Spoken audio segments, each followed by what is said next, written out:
तो maths class 10th board 2025 का कुछ सवाल है जो मैं आपको सॉल्व करवाऊंगा, जो आपके लिए इम्पोर्टेंट हो सकता है। जैसे 3825 को अभाज्य गुणनखंडों के गुणनफल के रूप में व्यक्त कीजिए।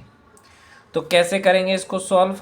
चलिए, 3825 को अभाज्य गुणनखंड के गुणनफल के रूप में व्यक्त कीजिए। तो पहले 3825 लिखिए, इसको निकालिए। पहले 2 से 3 से करते हैं, 2 से नहीं होगा, 3 से। 3 एकम 3, 3 दूनी 6, 3 दूनी 6, तो 3 एकम 3, 3 दहें 30 हो गया, तो 8, तो 3 दूनी 6, यानी 8 में से 6 गया तो 3 सत्ते 21 और 21 कर देंगे, तो 3 पचे 15। फिर करेंगे हम 3 से ही करेंगे, तो 3 चौके 12, 25 तिया 75। फिर करेंगे 5 से, 3 से नहीं हो रहा है, अब 5 से करेंगे, तो 5 8 है 40, पचे 25। फिर करेंगे तो आपका आ जाएगा 17, 17 पचे नहीं 5 से करेंगे तो कितना 85। फिर 5 से ही करेंगे तो 17 पचे 85, और फिर 17 से करेंगे तो ये आ गया। तो ये हमारा आया। तो हम क्या लिखेंगे? ये 3825 के अभाज्य गुणनखंडों का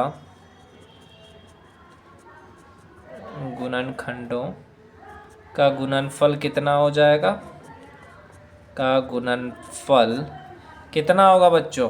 यही होगा ना, 3 गुना 3 गुना 5 गुना 5 गुना 17, और गुना 1 नहीं लिखते हैं हम लोग, तो लिख सकते हैं इसको 3 का स्क्वायर गुना 5 का स्क्वायर गुना 17। तो आपका आंसर ये वाला होगा। आया समझ में? कैसे निकालते हैं? किसी भी संख्या के अभाज्य गुणनखंड के गुणनफल के रूप में व्यक्त करने देगा, तो इस तरह से आप उसको निकाल करके लिख सकते हैं। ओके, दूसरा सवाल देखिए। 510 और 92 का HCF LCM ज्ञात कीजिए। इसकी जांच कीजिए कि दो संख्याओं का गुणनफल बराबर होता है HCF इंटू LCM।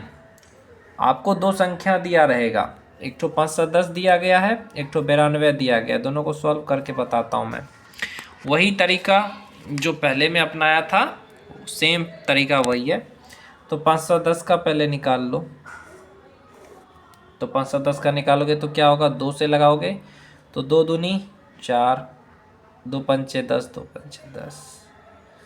अब 2 से नहीं लगेगा, 3 से लगाओ, तो 3 अट्ठे 24 और 3 पचे 15।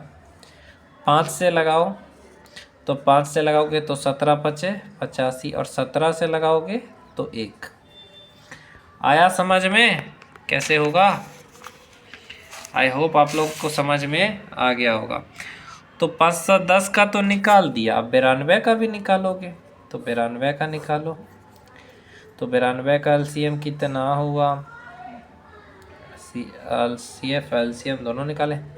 2 से करो तो 2 चौके 8, तो 2 छाके 12, फिर 2 दूनी 4, 2 23 दूनी 46, फिर 23 से लगाओगे तो ये आएगा। तो इन दोनों को निकाल लिए हमने।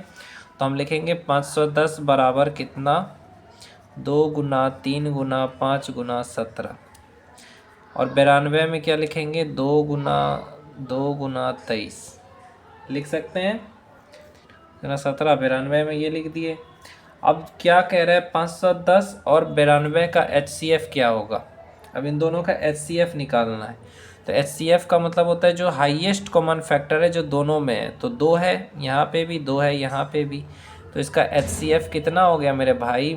इसका HCF 2 हो गया है। समझ में आया? 2 हो गया इसका HCF, या तो 2 या 510 हो जाएगा। 2 या 510 कैसे होगा? क्योंकि हाईएस्ट तो 510 है दोनों में, और 92 का मैं कहूँगा 2 लिखना है आपको। तो क्या क्या क्या निकला था? पहले 510 का लिख देते हैं 2 गुना 3 गुना 5 गुना 17, और फिर लिखे थे 92 का 2 गुना 23। तो 17 गुना 23 कितना होता है? 7 21, 3 एकम 3 1 4, 7 दूनी 14, 381। अच्छा, अब इन दोनों का HCF क्या होगा मेरे भाई? इसका HCF क्या होगा? 510 तथा 92 का HCF निकालना है। तो HCF आपका हो जाएगा 2। इन दोनों में सबसे कॉमन क्या है? 2 है। सबसे बड़ा संख्या क्या है जो दोनों में है? तो सबसे बड़ा संख्या दोनों में है तो ये 2 हो, तो मैं कहूँगा 2 लिखना है। अब एलसीएम क्या होगा? 92 का एलसीएम लिखना है, तो 92 का एलसीएम कितना हो जाएगा? 2 का स्क्वायर गुना 23 लिख सकते हैं क्या?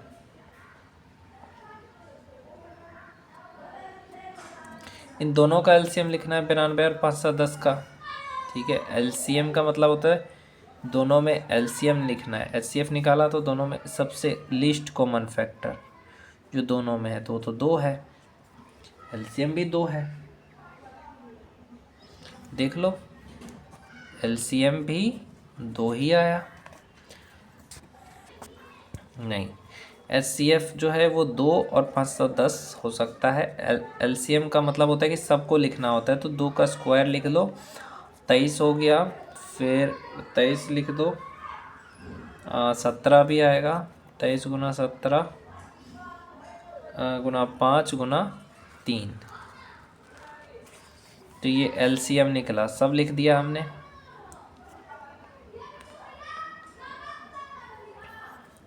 तो क्या हो जाएगा? अगर आप इसका एलसीएम और एचसीएफ का दो संख्या का गुणनफल निकालिएगा तो दो संख्या का गुणनफल क्या निकलेगा?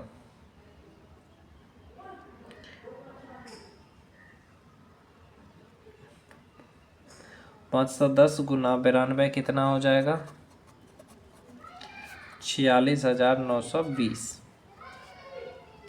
ओके, और एलसीएम एचसीएफ निकालेंगे तो वो भी उतना ही होगा। इसका एलसीएम कितना हो जाएगा? इसका पूरा हो जाएगा 23,460, और इसका एचसीएफ गुना 2, इसको भी गुना 2 करेंगे तो इतना ही होगा। इतना ही होगा, तो वही कह रहा है कि एचसीएफ गुना एलसीएम जो गुणनफल के बराबर ही आएगा। देखो क्या है, sine 60 degree into cos 30 degree plus sine 30 degree into cos 60 degree.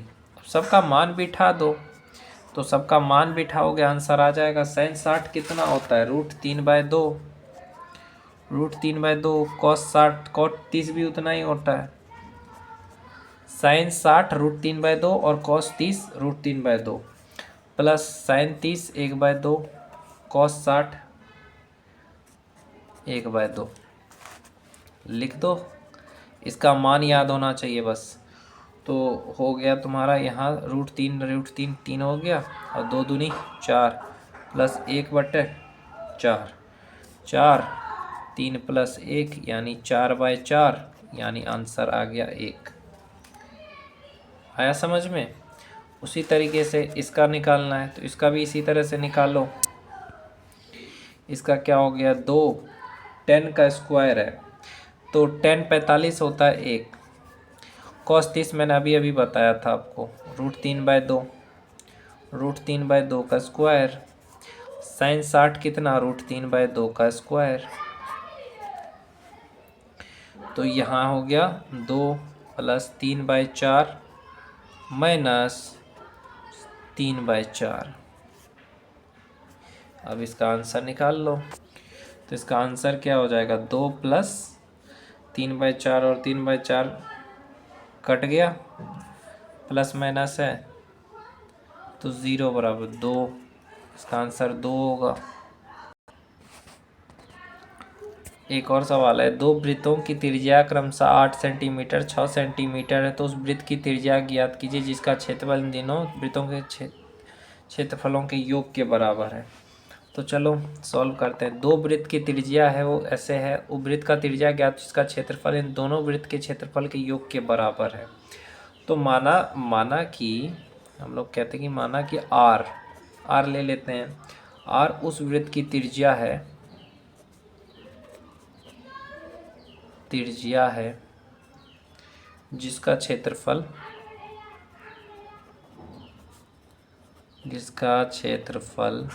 कितना है, 8 सेंटीमीटर और 6 सेंटीमीटर की त्रिज्या वाले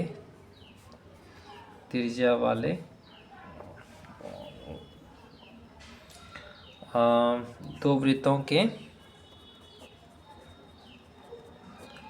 क्षेत्रफलों के योग के बराबर है। ठीक, तो क्या होगा, वृत्त की त्रिज्या का क्या होता है सूत्र, पाई आर स्क्वायर बराबर क्या हो गया, पाई आर का मान रख दो 8 का स्क्वायर प्लस 1 आर का मान क्या रखेंगे 6 का स्क्वायर।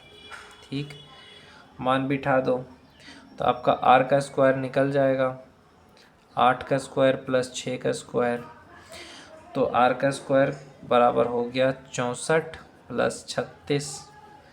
तो 64 और 36 कितना हो जाता है, आर स्क्वायर बराबर हो गया 100। तो आर कितना हो जाएगा, √100 यानी 10 सेंटीमीटर होगा। निकल गया।